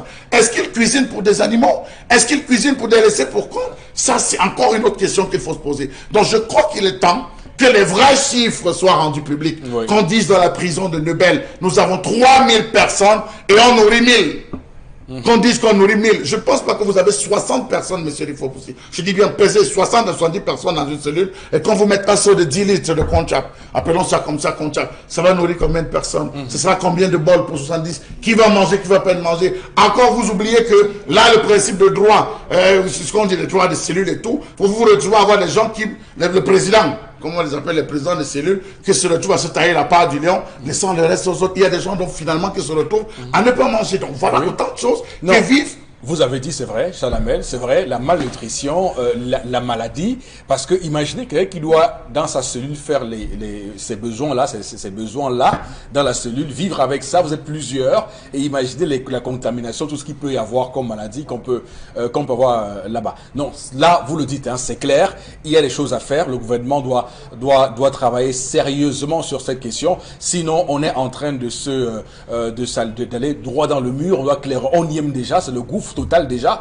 il faut sauver les meubles. Alors, l'heure est grave, comme on dit. Et parlant justement de la nutrition, Charles Hamel, je me suis toujours demandé, au moins chaque année, il y a pas mal d'organismes, d'associations qui vont justement dans nos prisons pour faire des dons, sacs de riz, des spaghettis, vraiment des sardines et tout. Mais quand vous demandez, vous posez la question aux détenus, mais comment se fait-il qu'ici, vous ne mangez que du haricot tous les jours? Et pourtant, nous voyons tous qu'il y a des associations tout le temps qui ne sont que, c'est-à-dire rivées vers des meilleures conditions de vie des détenus. Mais oui, parce que justement, une fois les dons faits, ces sacs de riz et autres boîtes de sardines vont dans les chambres ou dans les maisons de qui vous savez. Ça également, c'est quelque chose qu'il faut décrier. Pour nous qui tout le temps faisons, optons pour ce genre de cas, c'est-à-dire permettre également que ces personnes, on sait également qu'il y a des personnes qui n'ont rien fait. C'est-à-dire des innocents qui se retrouvent. Oui.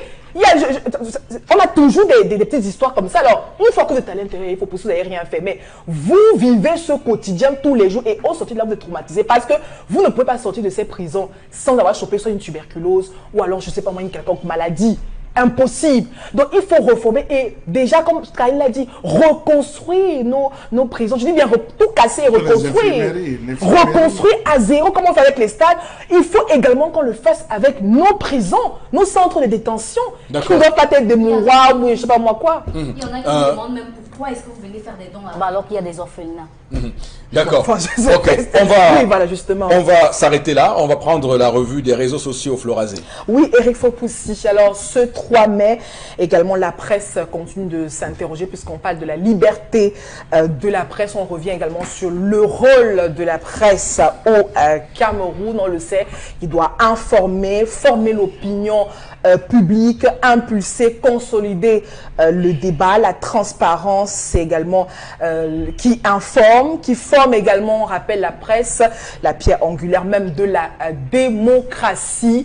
Rappelons que la liberté de la presse, quand même, c'est un lien un principe fondamental d'un système démocratique. Et on continue de s'interroger, comme nos chers internautes, en tout cas, et même la presse qui s'interroge justement sur les différentes inquiétudes. On dresse également un état des lieux aussi sur le continent et beaucoup plus sur l'aspect sociopolitique au Cameroun. Comment sont traités les journalistes? Ont-ils accès véritablement à l'information? Comment également justement dans une situation de crise sociopolitique, quelle est la tenue d'un journaliste? Autant de questions également qui se posent. Alors notre démocratie se vit-elle réellement, véritablement au Cameroun? Véritablement, ce sont les questions Eric Fopoussi qui continue justement de se poser. Alors ce 3 mai, c'est également une journée très importante pour la liberté de la presse. Journée mondiale. Alors bon, Robégan, quel état des lieux faites-vous de la liberté de la presse au Cameroun? Elle est catastrophique. Oui. On a libéré la parole peut-être, mais il n'y a pas de liberté de la presse. Parce que ce n'est pas la floraison des titres qui veut dire qu'il y a liberté de presse au Cameroun. Oui. Liberté de presse implique au moins 2 choses fondamentales. La première chose, c'est que on a mis dans le pays un environnement où on peut créer des entreprises de presse. Et créer ces entreprises de presse, ça veut dire que les gens y travaillent, ils gagnent bien leur vie. La deuxième, c'est, j'entends ça dans les milieux juridiques ou judiciaires, on dit il y a des conventions qui ont été signées. Vous entendez souvent parler de Florence, de Munich, de Florence, c'est-à-dire que le pays accepte que dans cette organisation de la presse dans son état, il y a des avantages qui sont que les journalistes ou les organes de presse pourront bénéficier. Voilà au moins les 2 grandes choses qui orientent la liberté de la presse dans un pays normal. Mais chez nous, vous allez voir que les imprimeries ou la presse écrite, bon, il n'y a pas d'avantage. Ceux qui ont des entreprises de presse, la presse écrite n'ont aucun avantage. Dans l'audiovisuel, je ne sais pas, vous avez comment la loi, par exemple, qui répartit ce que vous appelez la redevance audiovisuelle, elle est donnée à tout le monde. Je doute fort. Bon, vous voyez donc qu'il y a une gestion partielle même de l'encadrement, j'allais dire, juridique du pays. C'est ça, les autres ne sont que les conséquences. Ou alors, on peut ajouter l'autre chose, il y a le contenu de la presse. Le contenu, ça veut dire que le journaliste a accès à l'information. Il peut enquêter. Par exemple, il peut lui-même prendre le risque d'aller enquêter chez les Amba Boys. On lui dira, non, attends, il sait bien qu'on peut prendre des risques, mais il peut y aller. Est-ce que il sait qu'il ira dans un endroit de non-droit, dans un lieu de non-droit. Prend-il le risque? C'est à lui de voir.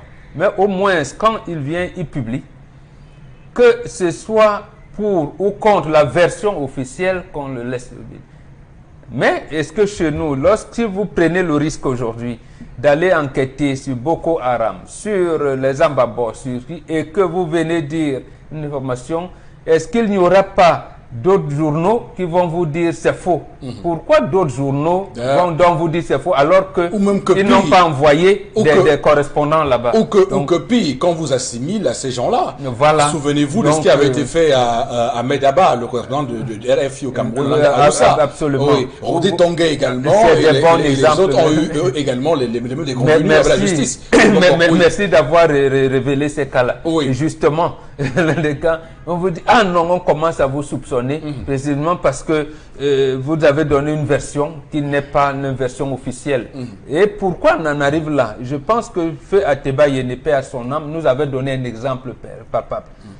C'est-à-dire que cette manipulation, parce qu'en fait, la radio, la télévision, la presse écrite informe. Parce que les gens vont dire, on a dit ça à la radio, j'ai écouté la télé, j'ai lu ça dans les journaux. Ça veut dire que c'est vrai. Est vrai, ça veut dire que l'information que vous avez donnée est vraie et vérifiable. Il peut arriver que la source vous ait trompé. Mais quand on revient, on dit, ah oui, ça m'avait trompé, mais au moins vous ne l'avez pas fabriqué. Or, institutionnellement, on fabrique l'information.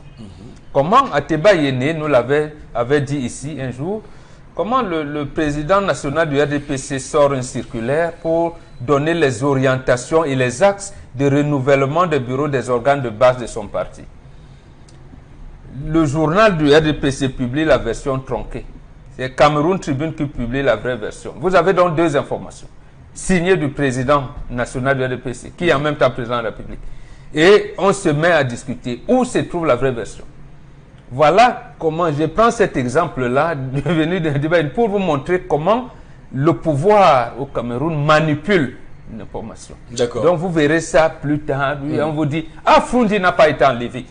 Et il vous dit avec forte conviction, alors qu'il n'y a pas été.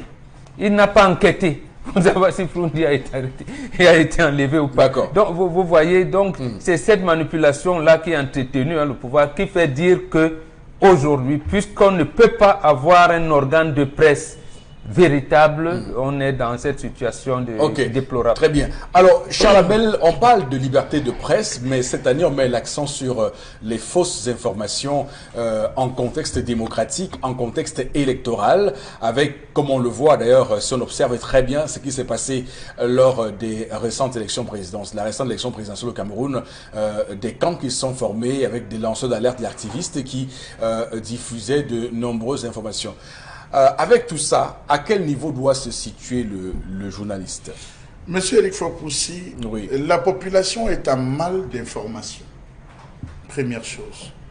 Deuxième chose, les Camerounais de 2018 sont très loin des Camerounais de 2011, de 1992 d'abord, 2010, 2011, 2012, 2013. Les Camerounais vont à la chasse à l'information. La majeure partie des Camerounais sont tous devenus des journalistes. La preuve, regardez la vitesse avec laquelle les scoops se propagent sur Facebook. Vous allez vous rendre compte que c'est tout le monde sur Facebook qui est devenu journaliste. Chacun a son scoop, chacun fait tout pour avoir une information qui balance. Et après, les informations même se retrouvent assez vérifiées, parfois sur la toile. Donc, la population est en mal. Elle a le droit d'être informée. Mais il ne faudrait pas aussi que, monsieur, il faut pousser la sécurité nationale soit tout le temps invoquée pour empêcher aux journalistes de faire son travail.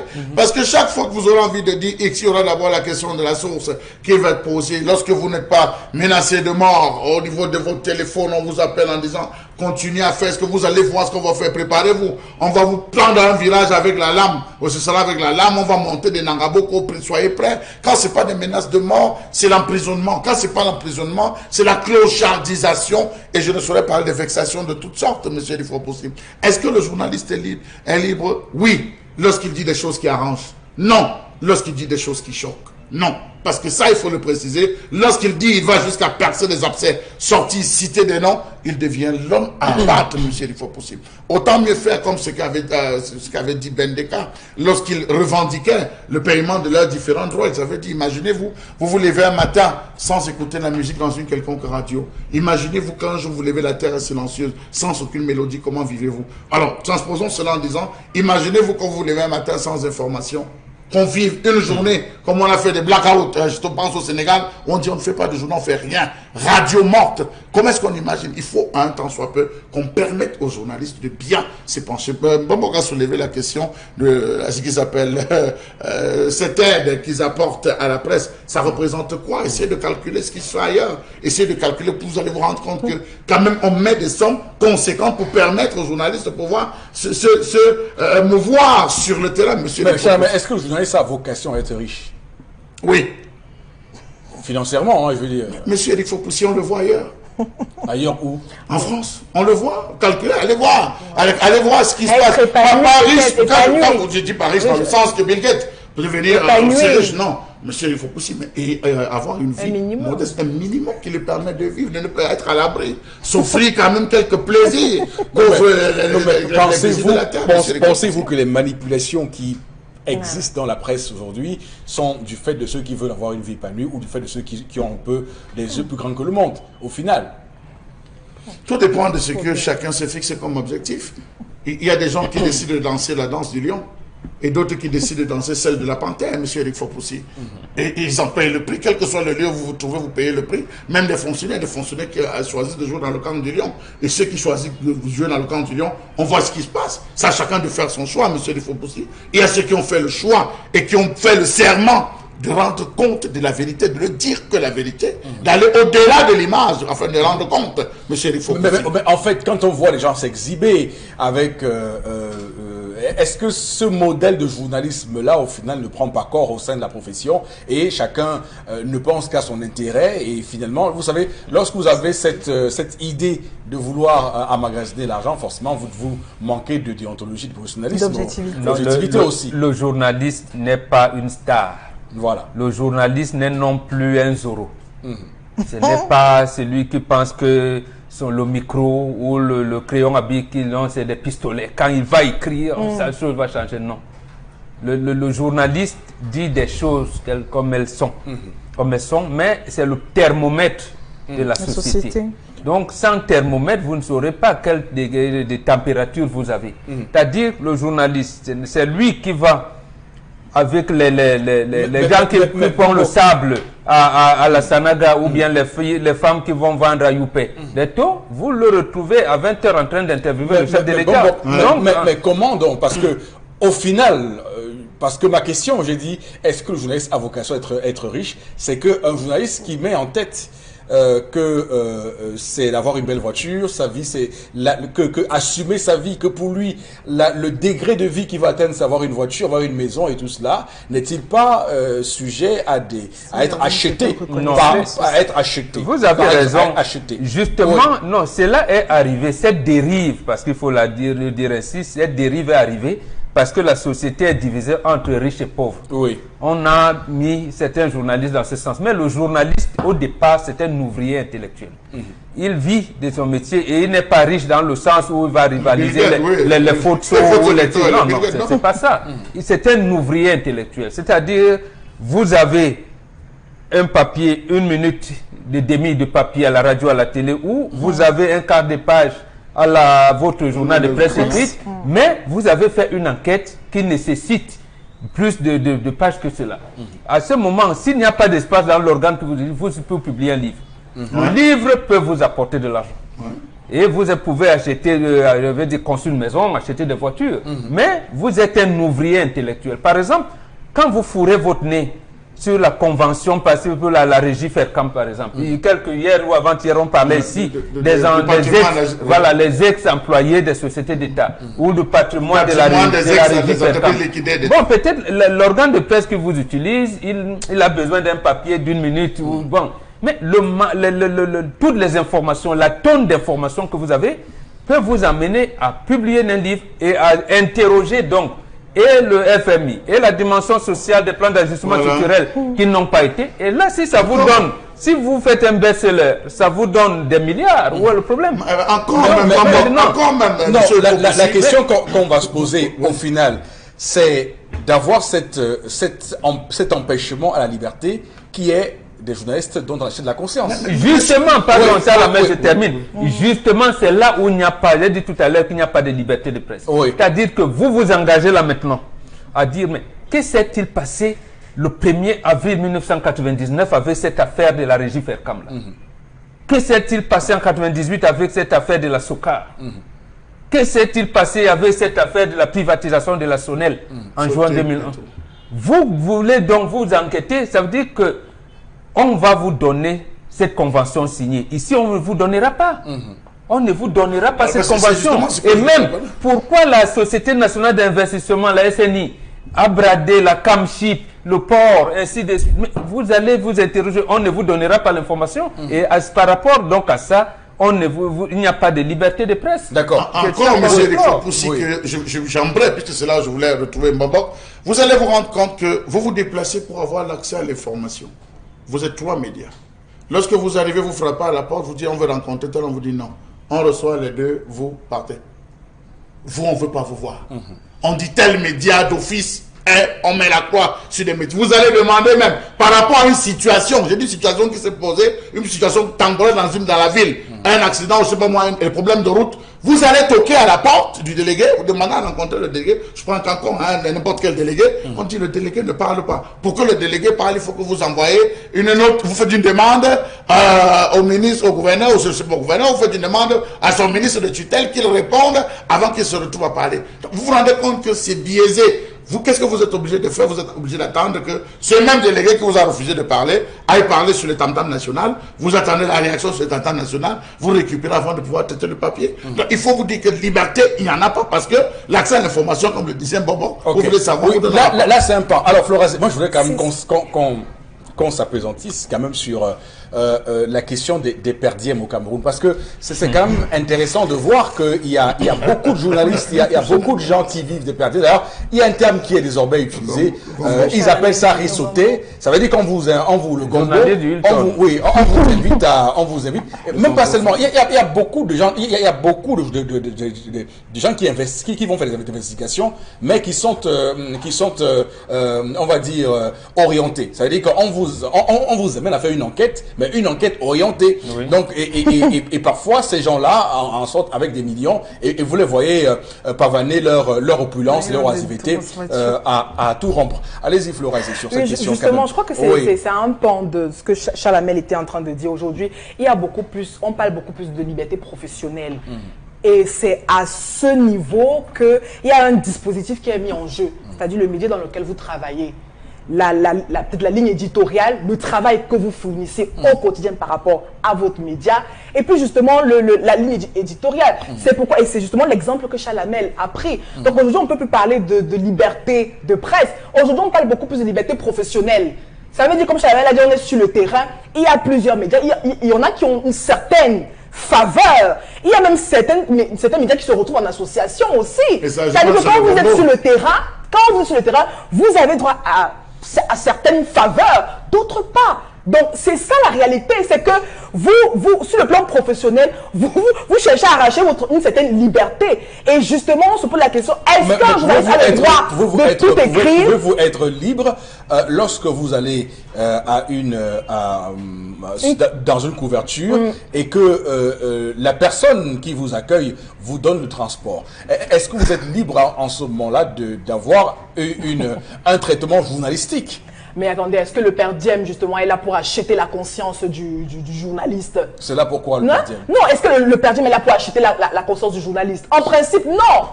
Nous avons orienté le père Diem. Non, attendez. Nous avons orienté justement le père Diem pour acheter.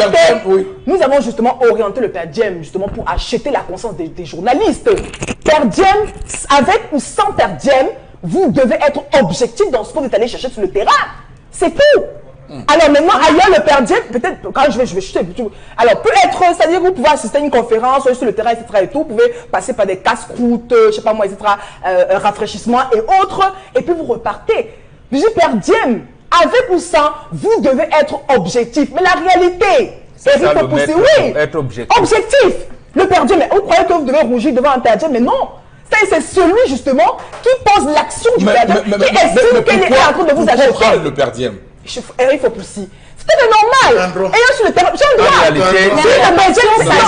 Monsieur Fopousi, l'information est un produit commercial. Oui, non, mais parlons même du perdième. C'est pas un droit, Chalamel. Je me trompe. En fait, c'est une des formations. Quand je disais tout à l'heure qu'on n'a pas organisé, et on l'a fait exprès, de ne pas organiser l'environnement socio-économique dans lequel évolue la presse.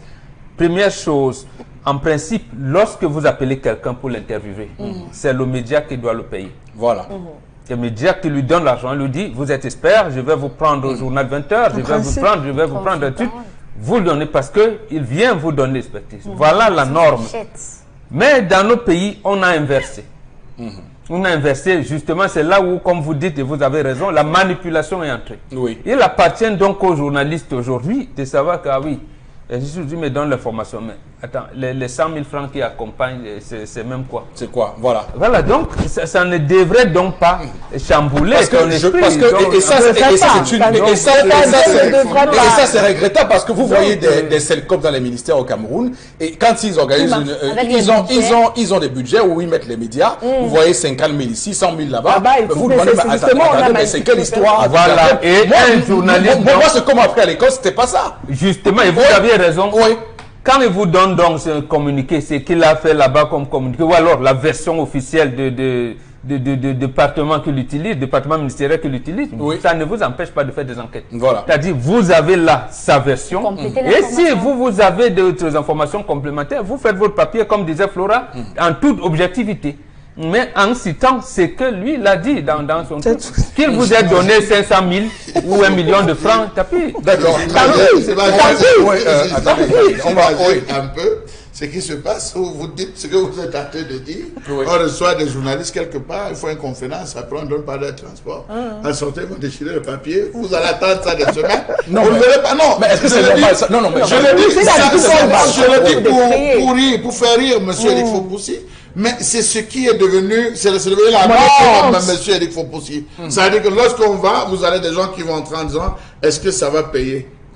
Vous avez ceux qu'on a baptisés les journalistes du Hilton, M. Eric Fopousi. Il y a des gens qu'on sait qui sont habilités à avoir certaines informations dans certains couloirs, M. Fopousi. Vous avez même des personnes que lorsque vous appelez pour avoir une information, ils vous disent que non. Est-ce que tel ne vous a pas appelé? C'est tel vous a, celui qui gère cette affaire-là. Appelez-le, il va voir, tout a été mis à sa disposition. Oui. Mais c'est parce qu'ils savent aussi que la majeure partie des journalistes sont des clochards, ont été clochards. Disons, on parle de la clochardisation des journalistes parce que les gars se plaignent que, dans mon média, moi, voilà telle souffrance, voilà, c'est des choses qui sont mises aussi, ça il faut le dire, dans la rue. Et du coup, la conséquence, c'est que ça influe sur le contenu. Justement. Ça veut dire qu'une information qui n'est pas importante, vous êtes obligé d'en parler parce que vous avez pris de l'argent. C'est justement ça. D'accord. Et c'est là où les DP sont très pointilleux. Ils regardent quand vous donnez. Et dit, ah, ça c'est le combo. Ici, là, ça. Mais quelquefois, eux-mêmes ils prennent pour venir. Il y a quand même une dimension du journalisme que nous avons oublié. Il y a le journalisme numérique, ce qu'on appelle de nos jours aussi le blogging, qui fait en sorte que l'information est devenue ce qu'elle est devenue, c'est-à-dire qu'elle est commerciable. Vous allez voir un journaliste qui quitte d'une presse pour aller prendre des informations et le temps qu'il se tue à écrire un papier, un blogueur a produit un papier qui a été payé depuis. C'est-à-dire qu'il y a une information qui arrive avant. Il y a aussi ce travail de blogging qui fait que lorsque vous arrivez sur le terrain, le blogueur n'écrit que lorsqu'il a été payé pour l'information. Donc pour que ça passe dans... C'est lui qui commande sa ligne éditoriale. C'est lui qui dit ce qui va passer dans son blog. Sauf que c'est plus du journalisme, ça. Non, monsieur Fopousi, vous dites que c'est plus du journalisme, mais c'est ce que les gens y croient. Oui, mais c'est les gens croient en ce qu'ils voient dans les blogs. Les gens croient en ce qu'ils voient dans les sites internet. Avec le principe du sponsoring. Avec le principe du sponsoring. C'est pas ça le journalisme. Il faut le dire aux gens. L'information doit être équilibré, vrai, exact et tout ça. Il y a l'information, il y a des canons du métier qu'il faut respecter. Si vous commencez à faire de la communication, parce que beaucoup font de la communication. Si vous écrivez sur un sujet en faisant de la communication, c'est plus journalisme. Il faut la différence entre les termes en journalisme. Il y a de la communication, on vous paye pour parler en bien de la communication. Il faut qu'on soit clair sur les termes. Maintenant, il y a aussi ce phénomène de clientélisme qui existe de nos jours dans la presse. presse, c'est-à-dire que dont sont victimes nos patrons de presse parfois aussi. C'est-à-dire qu'à un moment donné, tes gros partenaires peuvent venir te conduire à suivre une autre ligne éditoriale que la tienne. C'est-à-dire qu'à la base, puisque les médias camerounais et africains sont à la base des défenseurs des opprimés, à la base, c'est-à-dire qu'après la colonisation et autres, à la base sont des défenseurs des colonisés, mais qui parviennent quand même à se détourner de cette situation-là pour entrer dans un sens. On va vous dire que non, il est devenu culturel, non, il est devenu d'information, il ne s'intéresse plus à la cause de quiconque. On est là pour parler justement de ce clientélisme journalistique qui fait que de nos jours, même les presses, même l'information est guidée par le gros payeur de l'entreprise. Mais l'information, justement, vous avez raison, Sontia, c'est parce que l'information pèse. Aimé Césaire disait que les mots sont les armes miraculeuses. C'est précisément parce que ça pèse qu'on parle du quatrième pouvoir. Et c'est pour cette raison que les autres pouvoirs, les trois autres pouvoirs se méfient de la presse. Et c'est pour cette raison, notamment, et vous avez raison, de dire qu'à ce moment, on surveille l'information. Même de Donald Trump, apparemment, vous dites que c'est là où... mais regardez comment il prend le journaliste. D'abord, sa campagne électorale, il avait sélectionné une petite poignée. Et quand il vient, il vous dit, bon, je m'en fous de vous. Donc, il se méfie. D'accord. Mais sauf que lui, il n'empêche pas. Alors, on pourra en parler toute la journée parce qu'il y a beaucoup de choses à dire, je vous comprends. Mais on va poursuivre cette revue des réseaux sociaux, Florazé. Oui, et Eric Fopoussi, avec cette deuxième information circulée, il n'y a rien à voir. C'est justement à la personne de Hilaria Allegrosi. C'est un nom qu'il va falloir retenir. Je rappelle qu'elle est chercheuse senior de Human Rights Watch et bien sûr en Afrique centrale, qui s'est donc vu refuser l'entrée sur le territoire national. On rappelle que celle-ci avait donc précisé l'objet de son déplacement, à savoir se rendre dans les régions anglophones du pays pour mener quelques recherches au nom de son organisme et également sur les abus commis à la fois par des forces du gouvernement et des séparatistes et autres. Donc celle-ci justement n'est plus la bienvenue. Juste 30 secondes de réaction, Bengan, sur ce refus d'entrée au Cameroun. C'est quand même une affaire embarrassante. Je pense que je lis cette affaire sur deux prismes. D'abord, non-élégance diplomatique. Apparemment, elle avait reçu le visa. Mais si elle a reçu le visa, elle est venue, on l'a rejeté à l'aéroport. Voilà, on le rejette à l'aéroport. C'est ça que j'appelle inélégance diplomatique. Mais ça devrait être accompagné des mentions du genre, madame, il y a des risques là-bas.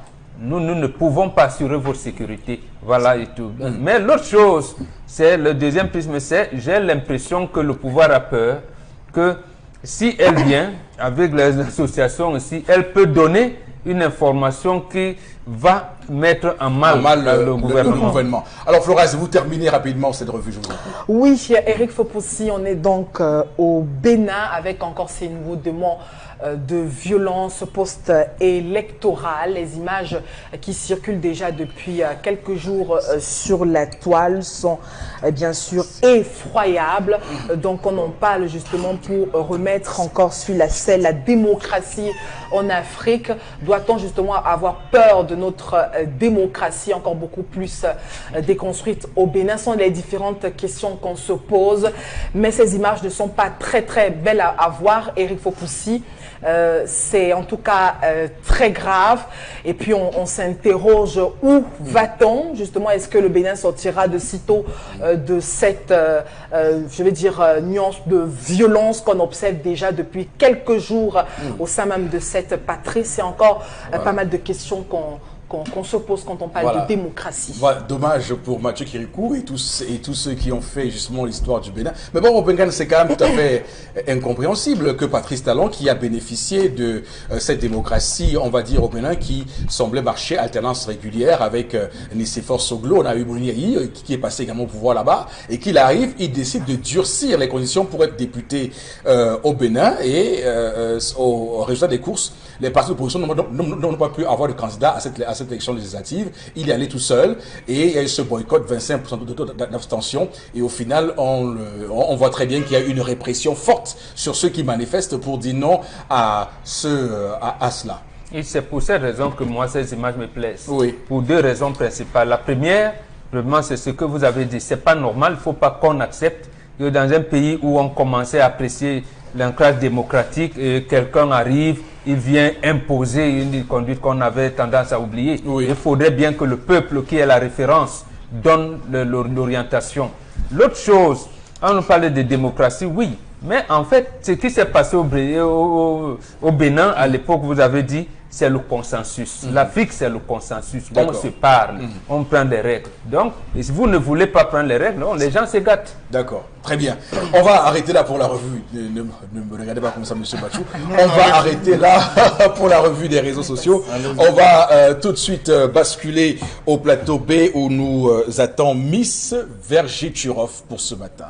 À tout de suite. Saviez-vous que 40 à 50% de la population est préoccupée par les vergetures? Heureusement, il y a Vergiturov.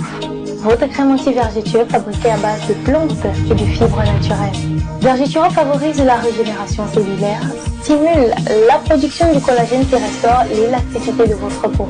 Et en plus, les résultats sont visibles dès le 7e jour. Avec Vergiturov, vous ne cacherez plus jamais votre belle peau. Vergiturov repart et protège. Vergiturov, le miracle du cosmétique. Voilà, Miss Vergiturov est avec nous ce matin. Bonjour. Bonjour Eric Fopoussi, bonjour à la grande équipe du Zénith, bonjour fidèles téléspectateurs d'Equinox. Alors ce matin, je reviens encore vous donner du sourire, je reviens encore parler de Vergiturov.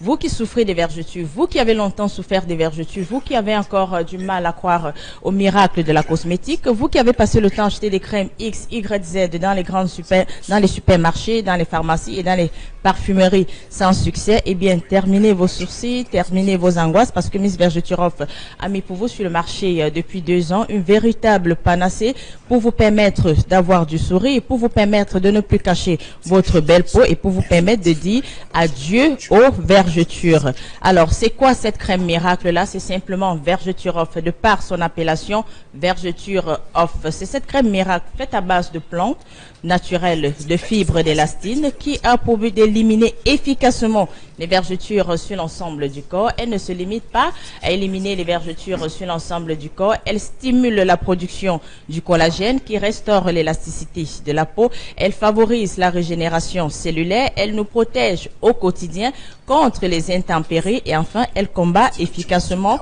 la cellulite. C'est un véritable tous en un pour avoir du sourire, pour dire adieu aux vergetures, pour ne plus cacher sa belle peau. Elles sont également nombreuses à me demander comment est-ce qu'on utilise Vergiturov.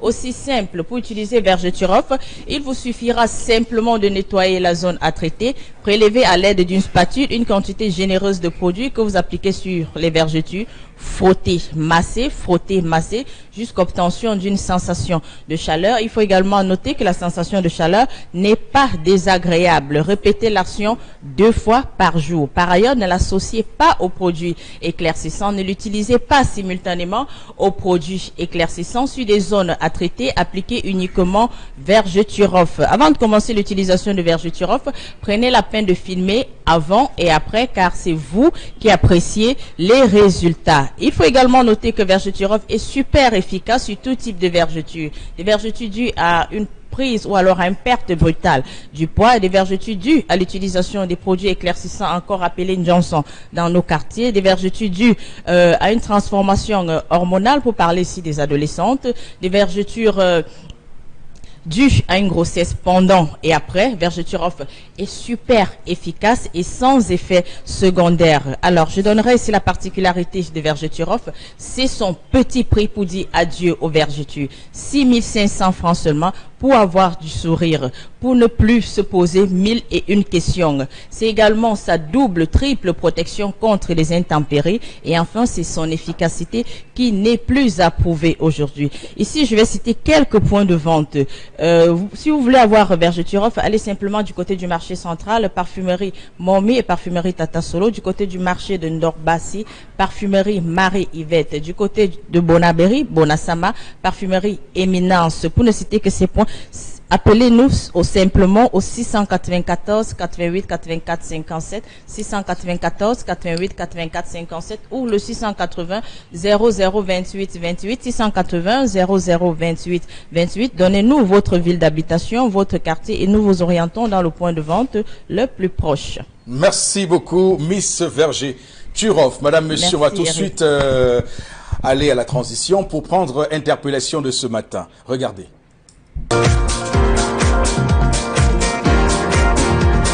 Pour le développement et le progrès de notre pays, je souhaite d'abord l'éradication du tribalisme pour enfin acquérir la paix dans notre pays, puisqu'on voit qu'il n'y a pas la paix, surtout au sud-ouest, avec ce qui se passe actuellement. Et en deuxième, je veux que le président crée des emplois pour les jeunes, parce qu'ici à Douala, nous trouvons des jeunes qui sont beaucoup au chômage. Et la plupart des jeunes qui sont au chômage sont ceux qui ont les diplômes, tu vois. Bon, si l'État peut faire quelque chose pour nous, ça serait une bonne chose. Ce que peut adresser aux jeunes, c'est de ne pas baisser les bras et de continuer à chercher.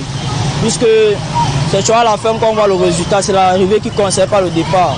Donc, on ne baisse pas les bras, on ne doit pas se décourager. Tôt ou tard, ça va arriver.